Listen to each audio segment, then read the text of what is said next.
ఈ సిరీస్ లో మీరు అడిగిన క్వశ్చన్స్ కి ఆన్సర్స్ చెప్పేస్తున్నాను. మీరు ఏ డొమైన్ మీద వర్క్ చేశారని అడిగారు కదా, నేను క్లౌడ్ అండ్ డెవాప్స్ మీద వర్క్ చేస్తున్నాను. ఈ డొమైన్ లో కోడింగ్ ఉంటుందా అని అడిగారు. కోడింగ్ కాదు, స్క్రిప్టింగ్ ఉంటుంది. స్క్రిప్టింగ్ కూడా ఆల్మోస్ట్ కోడింగ్ నాలెడ్జ్ ఉంటే చాలా బాగా పర్ఫార్మ్ చేయొచ్చు. కెరియర్ స్టార్టింగ్ లో ఇన్ఫోసిస్ లో వర్క్ చేసా. అక్కడైతే .NET ఎక్స్పోజర్ ఉండడం వల్ల స్క్రిప్టింగ్ చాలా ఈజీ అయిపోయింది నాకు. అండ్ నోటీస్ పీరియడ్ సర్వ్ చేశారా అని అడిగారు. చెప్పా కదా మెటర్నిటీ తర్వాత బెంచ్ లో ఉన్నానని. ఇంకా నా పాత కంపెనీలో కాల్స్ రావట్లేదని బయట నౌకరీలో పెట్టాను. బెంచ్ లో ఉన్న వాళ్ళకి రిలీజ్ తొందరగా ఇస్తారన్నమాట. ఇంకా అందుకని నా పర్సనల్ రీజన్స్ రిజైన్ చేసేస్తున్నా అని చెప్పాను. సో అలా 1 వీక్ లోనే రిలీజ్ ఇచ్చేసారన్నమాట. ఇదైతే కొత్త కంపెనీలో దివాళీకి స్వీట్స్ ఇచ్చారన్నమాట.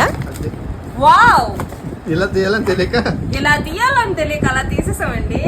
అదన్నమాట మా చిన్నోడు ఎపిక్ రేంజ్ లోని స్వీట్స్ ని ఓపెన్ చేశాడన్నమాట. ఇంకేం చేస్తాం, జగదీష్ అన్ని సర్దుకున్నారు. ఫస్ట్ లక్ష్మి అక్కకి స్వీట్స్ ఆఫర్ చేసాము. యాక్చువల్లీ దివాళీ కదా, ఇంట్లో అంతా స్వీట్స్ అన్నమాట.